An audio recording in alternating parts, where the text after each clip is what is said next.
쌤의 수학 개념 사전. 오늘은 또 중요한 거 할 거예요. 각에 대한 이야기 한번 해보도록 하겠습니다. 각, 앵글이죠. 각. 우리가 이제 각을요. 초등학교 때는 각, 기억, 니은, 디귿 막 이런 식으로 많이 썼는데 한글로 썼었는데 이제는 알파벳으로 많이 표현을 할 겁니다. 수학이라는 게 이제 서양에서 들어온 과목이기 때문에 그런 경향이 있는 것 같아요. 봅시다잉. 그래서 알파벳이 나와도 당황하지 않고 푸시면 돼요. 자, 각 A, O, B가 뭔지를 한번 볼게요. 우리가 앞에서 반직선 했었던 거 기억나시죠? 그지? 반직선. 한 점 O에서 시작하는 두 반직선 OA가 있고요. OB로 이렇게 이루어진 도형. 이거 도형 자체를 우리가 각 AOB, 각이라고 읽어요. 각 AOB 이렇게 읽습니다. 근데 이거를 어떻게 또 표현할 수 있냐면 기호로 이 각이라는 기호를 살짝 이 모양 따와서 이렇게 표현할 거예요. 그래서 각 A 중간에 끼인 거 O, B 라고 표현을 할 수도 있고요. 혹은 얘네들은 자리 바뀌어도 되고요. 바뀌어도 되거든요. 이게 시작점, 도착점이었잖아요. 그럼 여기를 거꾸로 여기를 시작점, 도착점으로 하셔도 돼요. 그래서 요거랑 각 BOA랑 같은 각을 의미합니다. 혹은 여기 꺾이는 요 지점 있잖아요. 각이 꺾이는 이 지점을 알파벳으로 해서 각 O라고 표현을 해 주셔도 되고요. 혹은 여기 각의 크기. 각의 크기 이야기 한번 해볼게요. 각의 크기가 뭐냐면 회전량이라고도 표현을 하는데 보세요. 각 AOB 요만큼의 크기. 여러분 이제 각도기에서 막 됐던 거 있잖아요. 40도 막 45도 됐던 거. 그게 이제 각의 크기거든요. 조금 더 정확하게 이야기를 하면 꼭지점. 여기 꺾여지는 지점 꼭지점 O를 중심으로 해서 변 OA 이 OA가 OB까지 갈 거예요. 어떻게? 이렇게 갈 거잖아요. 얘가 이렇게 요렇게 움직여서 갈 거잖아요. 요렇게 움직여서 간 것을 뭐라고 하냐면 회전한 양이라고 해요. 회전 이렇게 약간 뭐라고 해야 되지? 이렇게 돌잖아요. 이 도는 거를 회전한다 라고 표현하거든요. 돌고 도는 거. 그래서 여기에서 이렇게 간 곳, 이렇게 살짝 돌아서 이렇게 갔잖아요. 돌아서 가야 된다고 표현해야 되나? 살짝 이렇게 갔잖아요. 그래서 이거를 회전한다라고 표현을 할 거예요, 앞으로. 표현이 그렇게 되는 거고, 회전한다라고 표현을 하는 거고.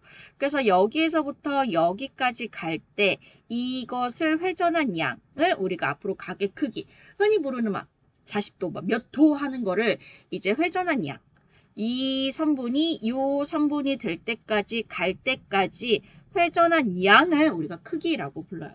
그래서 이 친구 다시 여기로 돌아오셔서 요만큼의 각의 크기를 A도라고 하면 각 A 이렇게 여기 A도 라고 하기엔 좀 그렇긴 한데 여기 이렇게 A라고 표현을 할 수도 있거든요. 각 A. 그래서 이것도 결국 같은 친구들을 다 의미하더라. 얘네들 같은 친구들을 다 의미하더라 라고 생각을 해주시면 돼요. 이해되시겠죠? 다 똑같은 친구들이에요. 이거 참고가 사실 참고가 더 중요한데 일반적으로 별다른 말이 없으면 각 이 A, O, B는 크기가 작거나 같은 쪽이 각을 의미하는데 이게 무슨 말이냐면 이렇게 두 개의 반직선이 만나서 사실 요 각을 우리가 각 AOB, 각 BOA, 각 O, 각 A라고 표현했지만 사실은 요쪽에 얘도 각이에요. 요만큼도 각이거든요.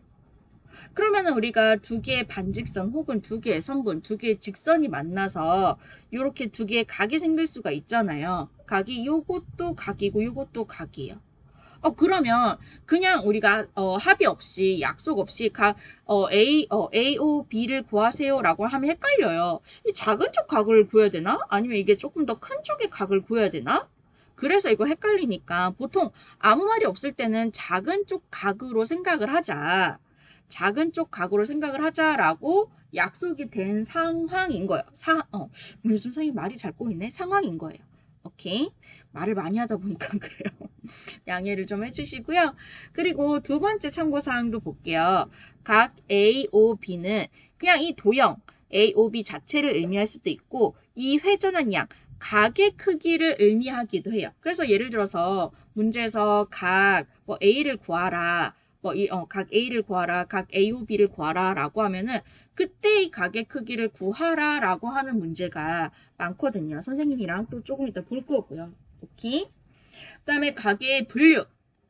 각의 종류가 있는데 어떤 종류가 있냐면 초등학교 때 해가지고 기억하는 친구들도 있을 거예요. 각이 평각, 직각, 예각, 둔각 이렇게 4가지 각으로 나뉩니다. 평각이라는 것은 평평한 각. 줄임말이거든요. 그래서 여기서 시작을 해서 요렇게 반직선이 만나서 생기는 요 각, 요 각이 평평한 각을 우리가 평각이라고 부르고 얘는 180도예요. 우리가 일직선을 180도라고 하잖아요. 그지? 그리고 크기가 90도인 각을 볼게요. 그걸 이제 직각이라고 하는데 요렇게 반직선과 요렇게 반직선이 만나서 이루는 이 각의 크기가 딱 90도인 각을 직각이라고 불러줍니다. 그리고 이때 이 직각 표시를 요렇게 해줘요. 그럼 이 표시를 보면 얘 직각이구나, 90도구나 라고 인지하시면 됩니다. 오케이? 자, 예각을 볼게요. 예각은 뭘 보고 예각이라고 하냐면 요렇게 반직선과 요렇게 반직선이 만나서 생기는 이 각의 크기가 작은 쪽 각, 요 각의 크기가 0도보다는 크고 90도보다는 작은 각을 예각이라고 불러요. 오케이? 예각. 우리가 이제 조금 칼이나 송곳 같은 걸 보면은 예리하다라는 표현을 쓸 때가 있잖아요. 날카롭다. 그거랑 같은 의미라고 보시면 돼요. 살짝 날카로운 느낌이잖아요. 그죠? 자, 둔각을 볼게요. 둔각은 뭐냐면 요렇게 반직선과 요렇게 반직선이 만나서 생기는 요 각의 크기가 90도보다는 커요. 90도보다는 크고 180도 평각보다는 작을 때 요 각을 둔각이라고 합니다. 그래서 평각, 직각, 예각, 둔각 구별하실 수가 있겠죠. 그죠? 주의점.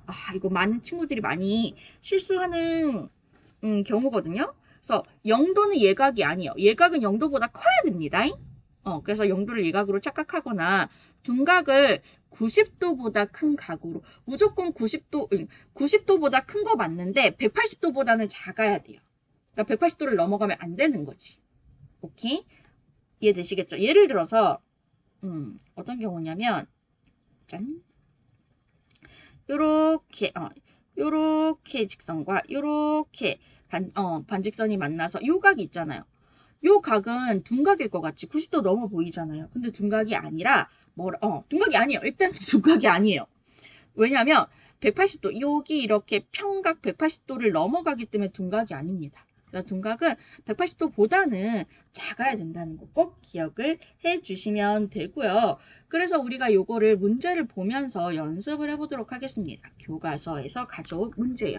오른쪽 그림에서 각 A와 각 B를 각각 점 A, B, C, D를 사용해서 기호로 나타내 달라라고 하고 있어요. 각 A와 각 B를 얘네들을 사용한 기호로. 각 A 요거 보이시죠? 그죠?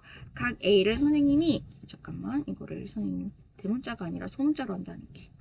각 A가 요렇게 각이죠. 요렇게 이루어진 요 각이잖아요. 그죠? 요 각을 어떻게 할 거냐면 B, A, D 요거를 사용할 거니까 각 BAD 이렇게 표현할 겁니다. 이때 주의해 주셔야 되는 게 뭐냐면 이렇게 하셔도 되고요.